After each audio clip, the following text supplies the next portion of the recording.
Action!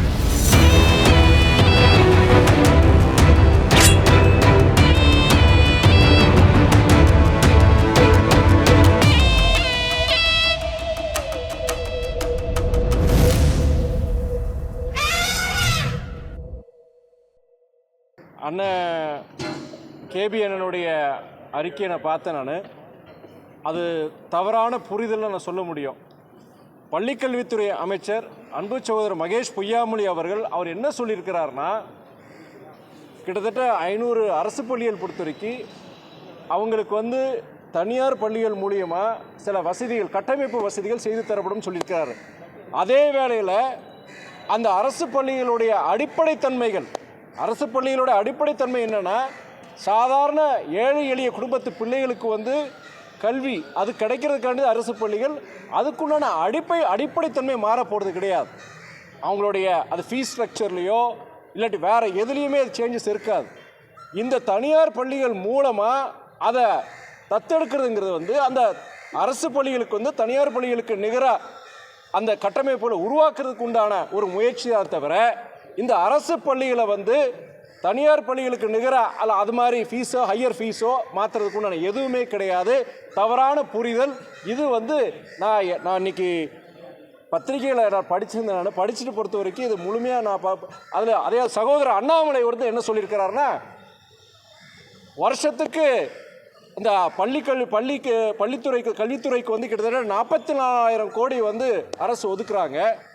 அதே வேளையில் அந்த கடன் ஆண்டுதோறும் கல்வித்துறைக்கு 1,00,000 கோடி வாங்குறாங்க. இந்த பணம்லாம் எங்கே போச்சுன்னு கேட்குறாரு சகோதரர் அண்ணாமலை. உங்களுக்கு தெரியும், கிட்டத்தட்ட 37,000 அரசு பள்ளிகள் இருக்குது, கிட்டத்தட்ட 8,000 அரசு உதவி பெறும் பள்ளிகள் இருக்குது, எத்தனை லட்சக்கணக்கான ஆசிரியர்கள் இருக்கிறாங்க, எவ்வளோ ஆண்டுதோறும் எவ்வளோ செலவாகுது.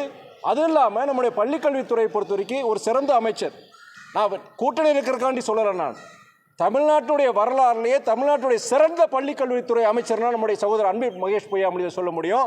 அவருடைய முதலமைச்சர் அண்ணன் தளபதிகளுடைய வழிகாட்டுதலில் பல சிறப்பு திட்டங்கள், புதுமை பெண் திட்டமாக இருக்கட்டும், தமிழ் புதல்வன் திட்டமாக இருக்கட்டும், பல்வேறு திட்டங்களை கொண்டு இன்னைக்கு இந்தியாவிலேயே பள்ளிக்கல்வித்துறை பொறுத்த வரைக்கும் தமிழ்நாடு பொறுத்த வரைக்கும் சிறந்த ஒரு முதன்மை மாநிலமாக இருக்கு. ஆனால் இதுக்குண்டான பள்ளிக்கல்வித்துறை மாத்திரம் கிடையாது, இன்றைக்கி தமிழ்நாட்டுக்கு வழங்கப்பட வேண்டிய நிதி, அது பேரிடர் நிதியாக இருந்தாலும் கூட வர்றது கிடையாது. 37,000 கோடி போன வருஷம் நம்ம கேட்டோம். மிச்சாங் புயல் இதுக்கு தென் மாவட்டங்களுடைய வெள்ள பாதிப்பு 37,000 கோடி கேட்டோம், கிடைச்சது 276 கோடி. இந்த ஃபெங்கல் புயலால் வந்த பாதிப்புக்கு நம்முடைய முதலமைச்சர் 6,675 கோடி கேட்டார். உடனடியாக 2,000 கோடி உடனடியாக எங்களுக்கு தேவை சொன்னார். இது வரைக்கும் பைசா வந்ததா? பள்ளி கல்வித்துறைக்கு பொறுத்த வரைக்குமே சமகர சிக்ஷா அபியான் அந்த ஒன்றிய அரசு திட்டத்தின்படி நீங்கள் இங்கே இருக்கிற தமிழ்நாட்டுடைய பள்ளிகளுடைய குறிப்பாக அரசு பள்ளிகளுடைய கல்வித்தரத்தை உயர்த்துறதுக்காண்டி அந்த திட்டம் இந்தியா ஃபுல்லாக அதுதான் அமல்படுத்தியிருக்கிறாங்க. ஆனால் நம்மளுடைய பள்ளிக்கல்வித்துறை பொறுத்த வரைக்கும் நிதி வருதோ இல்லையோ, ஆனால் அந்த சமகர சிக்ஷா நிதிப்படி கிட்டத்தட்ட இந்தியாவிலேயே சிறப்பாக அமல்படுத்திய பள்ளிக்கல்வித்துறைனா நம்முடைய தமிழ்நாடு தான்.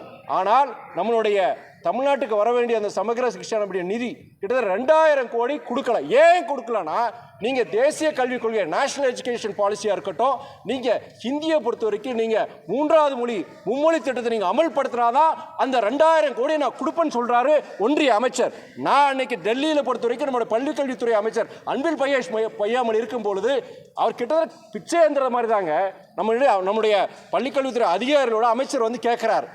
அமைச்சர் சொல்கிறார், நீங்கள் ஏன் புதிய கல்விக் கொள்கையை நீங்கள் இது பண்ணிக்க மாட்டேங்கிறீங்க, ஏன் ஹிந்தியை ஹிந்தியை ஏற்றுக்க மாட்டேங்கிறீங்க, 40 வருஷம் பின்னாடி இருக்கீங்க. இப்போ நான் குறுக்கிட்டு சொன்னேன், நாங்கள் இந்த இருமொழி கொள்கை இருக்க போய் தான், திராவிட இயக்கங்களுடைய இருமொழி கொள்கை இருக்க போய் தான் இன்னைக்கு தமிழ்நாட்டு மாணவர்கள் இளைஞர் இன்னைக்கு உலகத்தில் இருக்க அனைத்து துறைகளிலும் நாங்கள் முதன்மையாக திகழ்கிறதுக்கு காரணம் இருமொழி கொள்கை தான். எங்களுக்கு எதுக்கு 3வது மொழி, அதுவும் இல்லை 3வது மொழின்னு ஒன்று இருந்தானா அதை சூஸ் பண்ண வேண்டியது, செலக்ட் பண்ண வேண்டியது மாணவர்களுடைய பெற்றோர்கள்.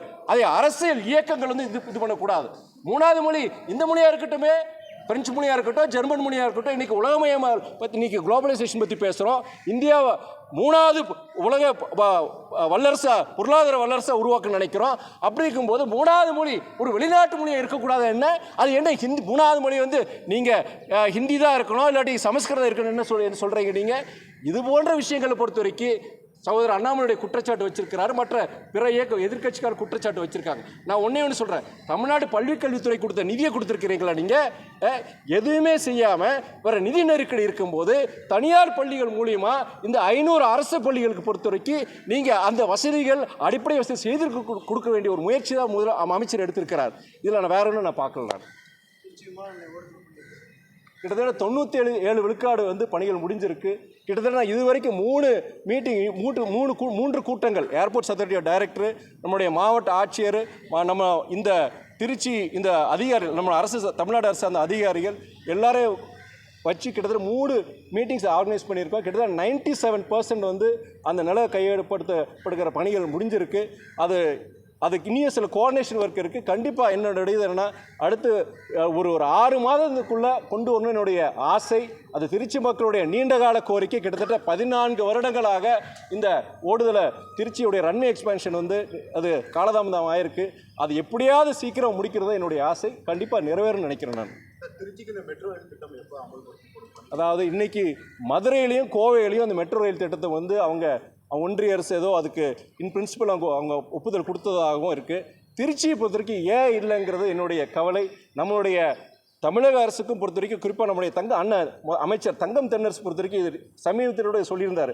அதில் மதுரையும் கோவையும் சொல்லியிருந்தார், திருச்சி இல்லை. அதில் நம்முடைய அவர் தங்கம் தென்னரசுக்கிட்டையும் சரி, நம்முடைய முதலமைச்சர்கிட்டையும் பொறுத்த வரைக்கும் நீங்கள் மதுரைக்கும் கோவைக்கு கொடுக்குற அதே முக்கியத்துவம் எங்கள் திருச்சிக்கு நீங்கள் கொடுக்கணும். அங்கே மெட்ரோ ரயில் வரும்போது எங்கள் திருச்சிக்கு மெட்ரோ ரயில் இருக்கணுங்கிறத நான் வலியுறுத்த போகிறேன் நான். ஆனால் என்னென்ன இதில் பிரச்சனைனா, ஒன்றிய அரசு பொறுத்த வரைக்கும் நீண்ட காலமாக நம்ம திருச்சியில் கேட்கறதுக்கு முன்னாடி கோவைக்கும் நம்ம மதுரைக்கும் கேட்டது ரொம்ப வருஷம். சென்னையிலே பொறுத்தவரைக்கும் உங்களுக்கு ஃபேஸ் 2 பொறுத்த வரைக்கும் இப்போ தான் அவங்க ஒப்புதல் கொடுத்துருக்காங்க, நிதி ஒதுக்கி இருக்கிறாங்க. அப்படி இருக்க சூழ்நிலை பொறுத்த வரைக்கும் திருச்சி கொஞ்சம் காலதாமதம் ஆயிருக்கு. அதுக்கும் காரணம் ஒன்றிய அரசு தான் சொல்ல முடியும். நான்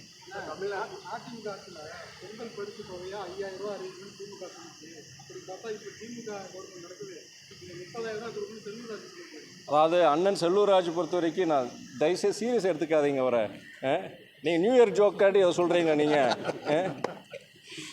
தமிழ்நாட்டில் பெண்களுக்கு பாதுகாப்பே இல்லை, திமுக அரசு உடனடியாக அகற்றும் சொல்லி அண்ணாமலை, நடிகர் விஜய் எல்லாமே சொல்லியிருக்காங்க. அது பெண்கள் பாதுகாப்பு பற்றி பேசுகிறதுக்கு வந்து பாஜக தலைவர்களுக்கு எந்த அருகதையும் கிடையாது.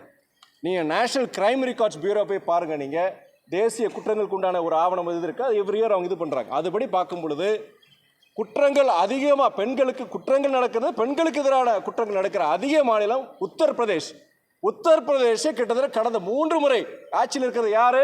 அங்கே பாஜக தான். அங்கே பெண்களுக்கு இந்தியாவோட அதிகமாக பெண்களுக்கு எதிரான குற்றங்கள், பாலியல் வன்முறையாக இருக்குது, அங்கே தான் நடக்குது. அங்கே டெல்லியை பொறுத்த வரைக்கும் நீங்கள் ஒன்றே ஆம் ஆத்மின்னு நினைக்க வேண்டாம். டெல்லியை சட்டம் ஒழுங்கு யார் கையில் இருக்குது? அங்கே இருக்கிற நம்முடைய பாஜக கிட்ட தான் இருக்குது. நாட்டினுடைய தலைநகரிலே பொறுத்த வரைக்கும் அங்கே எந்த பாதுகாப்பு கிடையாது. கிட்டத்தட்ட ஒரு காலத்தில் பாம்பே அண்டர்வேர்ல்டு சொல்லுவாங்க, பாம்பேவுடைய தாதாக்களை பற்றி சொல்லுவாங்க. அது கிட்டத்தட்ட அது 20 வருஷம் முன்னாடி ஒழிச்சிட்டாங்க. ஆனால் இன்னைக்கு அதே தாதாயிசம், கேங்ஸ்டரிசம் வந்து இன்னைக்கு டெல்லிக்கு வந்திருக்கு. வாரத்துக்கு ஒரு துப்பாக்கிச்சூடு. இந்த போன வருஷம் 2024 மாத்திரம் கிட்டத்தட்ட 100க்கும் மேற்பட்ட பள்ளிகளுக்கு வந்து வெடிகுண்டு மிரட்டல்கள் வந்துட்டு இருக்கு. நாட்டுடைய தலைநகரத்திலே பாதுகாப்பு கிடையாது. பட்ட பகல சுடுறது, குண்டு வைக்கிறது சில நடந்துட்டு இருக்கு. நீங்கள் சொல்கிற பாலியல் வன்முறையை பொறுத்த வரைக்கும் உத்தரப்பிரதேஷ் பாஜக ஆளும் உத்தரப்பிரதேசம் ஜாஸ்தியாக இருக்குது. தமிழ்நாட்டில் நடந்தது வந்து மிக மோசமான ஒரு தப்பு. அது இனிமே அந்த மாதிரி தப்பு நடக்காத மாதிரி நம்முடைய முன்மாதிரியாக அரசு வந்து நடவடிக்கை எடுக்க நம்பிக்கை இருக்குது. அது சம்பந்தப்பட்ட நபர் தப்பு நடந்து 5 மணி நேரத்துக்குள்ளே அவங்க கைது பண்ணியிருக்கிறாங்க. அது திமுக நபர் அப்படின்னு குற்றச்சாட்டு வைக்கிறாங்க. திமுக நபருக்கு உண்டான அவர் அடையாளம் ஐடி கார்டு எதாவது காமிச்சிருக்காங்களா? அதாவது எதிர்கட்சிகளை நீங்கள் ஊடகவியாளர்கள் எதாவது பண்ணியிருக்காங்களா? தப்பு செய்கிறவங்க பல பேர் இன்றைக்கி பார்த்தீங்கன்னா இந்த மாதிரி ஒரு அரசியல் தலைவர்கள், இயக்க தலைவர்கள் வரும்போது கூட இருந்து ஃபோட்டோ எடுத்துக்க, அந்த ஃபோட்டோ எடுத்து போட்டுக்க இன்னாருக்கு தெரியும்னு சொல்கிறது. அதனால் வந்து அவர் புகைப்படத்தை வச்சு ஒரு 4 புகைப்படத்தை வச்சுட்டு அவருக்கு நெருக்கமானவர், இந்த கட்சியை சார்ந்தவங்க நம்ம சொல்ல முடியாது. என்னை பொறுத்த வரைக்கும் ஒரு வளர்ந்த நாடுகளிலே தவறுகள் நடக்குது, இந்த மாதிரி குற்றங்கள் நடக்குது. வளரும் இந்தியா போன்ற நாடுகளில் தவறுகள் இந்த ஆட்சியில் நடக்கதான் செய்யுது. ஆனால் தவறுகள் நடக்கும்போது சம்பந்தப்பட்ட நபர்கள் கைது பண்ணியிருக்காங்க, நடவடிக்கை எடுத்திருக்கிறாங்க. போன ஆட்சியில் அது இருந்ததாங்க கிடையாது. உங்களை போன்ற பத்திரிகையாளர், ஊடகவியலாளர், எதிர்க்கட்சிக்கார் ரோட்டுக்கு வந்து பிறகு தான் நடவடிக்கை எடுத்தாங்க. இதுதான் இந்த ஆட்சிக்கும் போன ஆட்சிக்கும் ஒரு வித்தியாசம் சொல்லுவேன் நான். நன்றி.